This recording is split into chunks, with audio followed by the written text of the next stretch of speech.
Hi, I'm Marcy Hale. I'm doing doctoral research at UCLA. In September 2013, I traveled to Çatalhöyük so that I could bring you insider's footage of the site to Professor Leo Estrada's course. Çatalhöyük is considered the earliest Neolithic city and is located in central Turkey. It was built around 9,400 years ago, which is equal to about 376 generations. Before we actually go on to the site, I just wanted to give you a little bit of orientation to the place and walk us through the visitor center. Moving through, you can see that apparently Boeing was key in the construction of the visitor center, and some great photos on the wall. Again, Çatalhöyük is built on an alluvial plain, so lots of crops, lots of farming. Coming in, this is a great visitor center. You see F is the north site, will be there, and then I is the south site, will be there also. And once we get into that south site, you'll see that there is an amazing drop of multiple layers, and even on the design here, or on this panel, you can tell what kind of height they've dug to. And basically, we are in D, and right behind us in E, there's a dig house with no public access. So I believe that's where archaeologists, when they are here, live. So these first panels just give an overview of Çatalhöyük.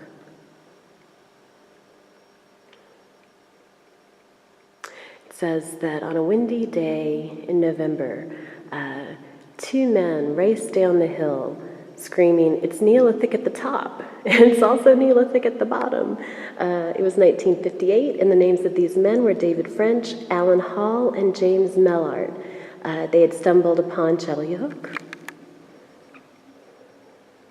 And it says it wasn't until 1961 that Mellard returned to begin digging. And as you know, layers upon layers upon layers of houses built one on top of the other with no streets. Everyone entered through the roof.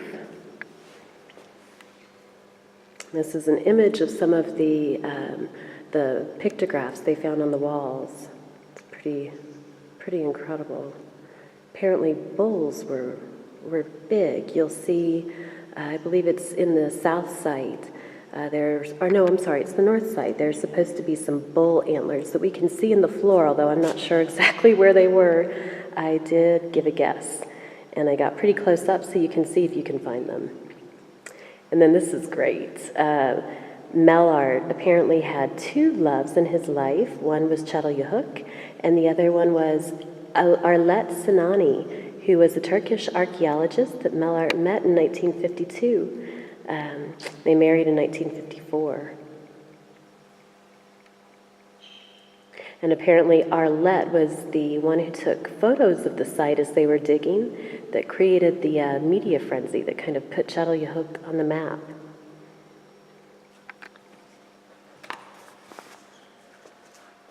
Now we come up to Ian Hodder. Ian Hodder took over in 1965.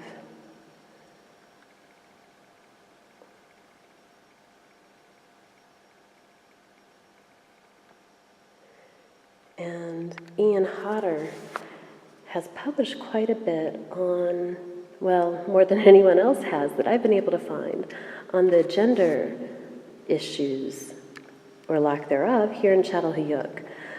This project for me started with a conference that I was coming to in Turkey, and a few of the days got canceled, and so Leo and I were talking. We decided that it would be great if I came and tried to interview an archaeologist and do some filming of the site. Again, apparently we can't do that because there are no archaeologists here. I'm so very sorry, but one of the main reasons I wanted to come outside of, doing this for your course is that I've heard that there is no gender inequality here in Çatalhöyük, and also no conflict. I wasn't able to find anything on the on the conflict aspect, but apparently Ian Hodder has published quite a bit, one specific article, Women and Men at Çatalhöyük, that says there was pretty much no gender difference. It was an egalitarian society in terms of male and female roles, and they know this from isotopes found in bones. And also teeth wear.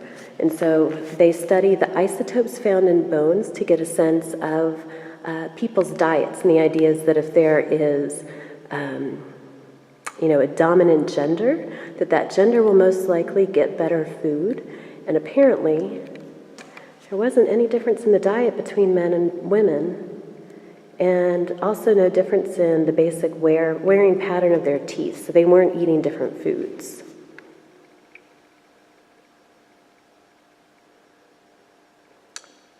Additionally, apparently they have found quite a few de-headed people here in the excavation. And the idea behind this is that oftentimes people were dug up and their heads were removed, and they believed that this was symbolic to, point to heads of lineage, heads of families, and the archaeologists have not found a significant difference in the number of male and female heads. So that also leads them to think that there was no real gender difference, and so whether you were a man or a woman didn't dictate what roles you could play in society. What we're looking at right now is a stamp. And these stamps came about sometime after there was a shift in Çatalhöyük from a from a hunting society to a farming society. And then there also appeared property ownership, and they know this from finding materials that were stamped with, symbols assigning ownership to that object or to the house. And so apparently in some of the upper levels of the dig, you start to see signs of gender division of labor, and this happened after or alongside of society turning to an agricultural society, and also property ownership. Now, here we are at the goddess. Again, there's a big question, or a big emphasis, rather, put on the gender roles here in Çatalhöyük, and there are many people who think that it was one of the first, matriarchal, widespread communities, societies on the planet. In other words, that when humans lived in clans, many people think that a lot of those cultures were matrilineal, but they considered Çatalhöyük an example of a city that was actually matrilineal. And again, the archaeologists here are saying that it was not matrilineal, that it was egalitarian. And they point to some of the, figurines and artwork that they found that show no sex features at all. And they say that they believed that Çatalhöyük's people centered on their relationships with animals in the natural world as opposed to a goddess.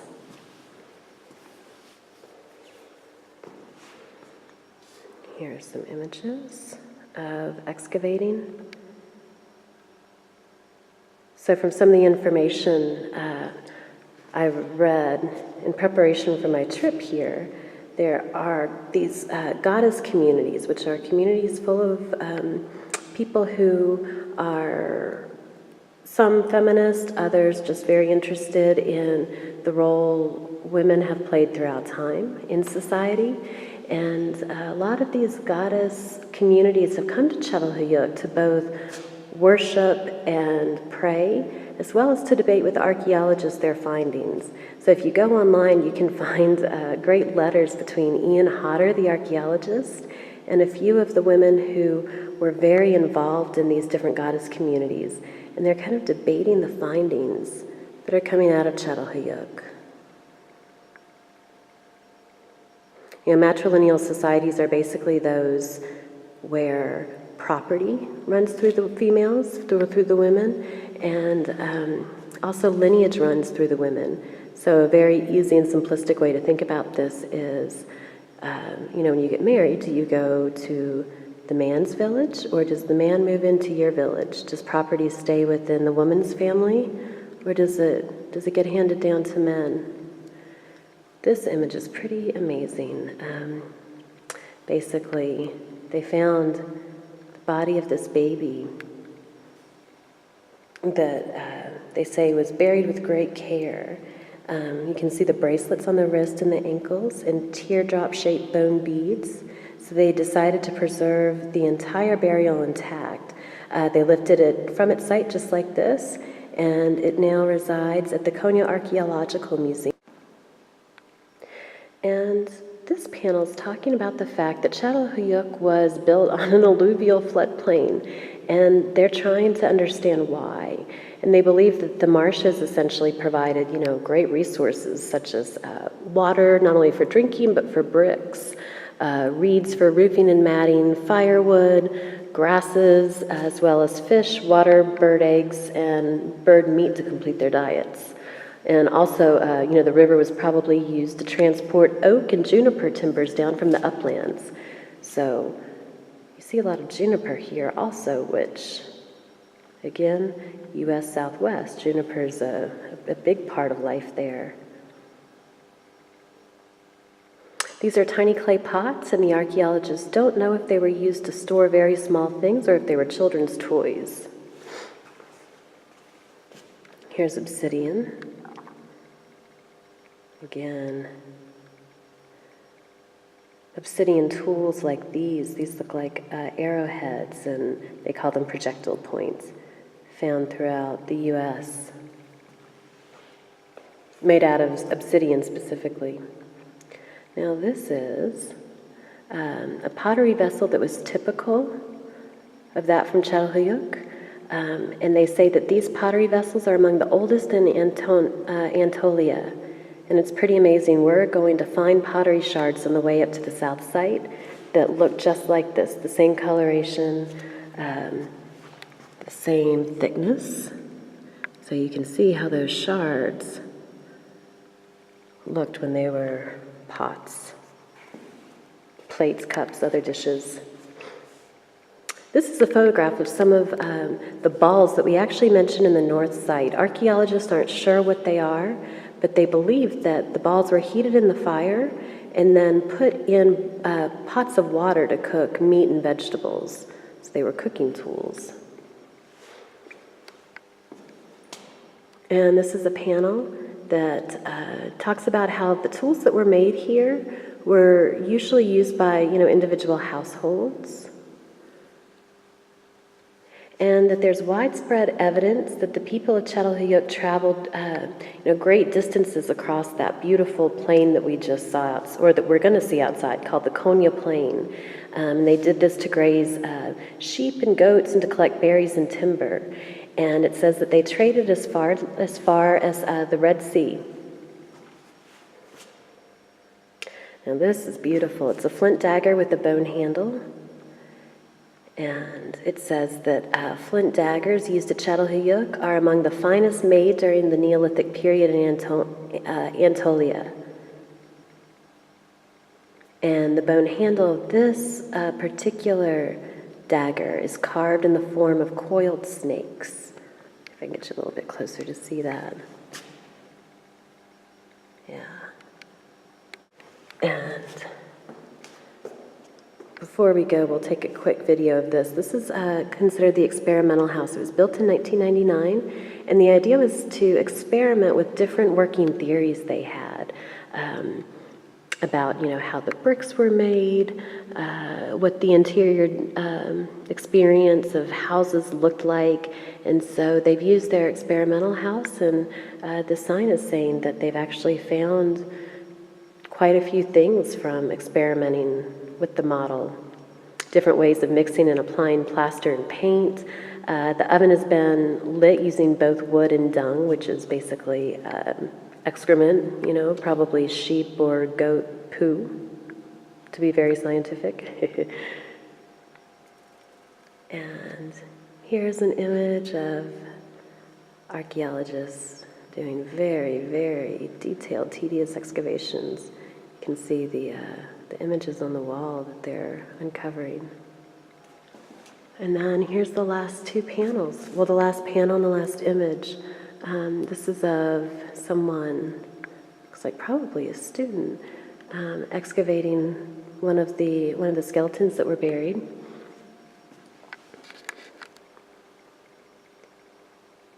And here's someone excavating another burial site.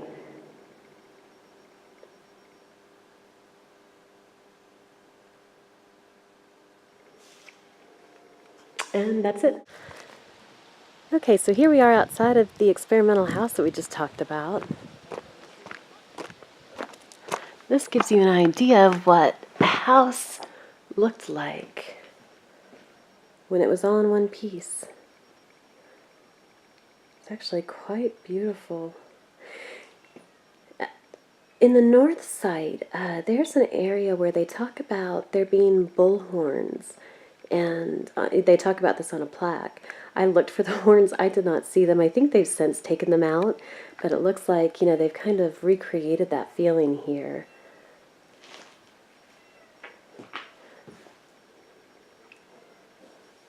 This gives you an idea of, you know, how they would hang and dry herbs, plants, other crops. Really amazingly intricate thatched roof. And here's your ladder that would, you know, be your doorway, your entry into and out of the home. And just like any other home, this is hilarious. There's this little kitten who's coming up into the doorway. Hi, buddy. And I'm assuming that's probably an oven, but doesn't it almost look like a little doghouse, a dog loo? Here's a frame for stretching animal skin. And along this wall there's a, you know, reproduction of a panel of artwork. And then in here, this looks like it was probably like a closet storage space. Okay. Yeah, I don't know how well you'll be able to see, but back here there are multiple little, probably pots and jars, or maybe even ovens. And here's another storage area. So these houses were quite big.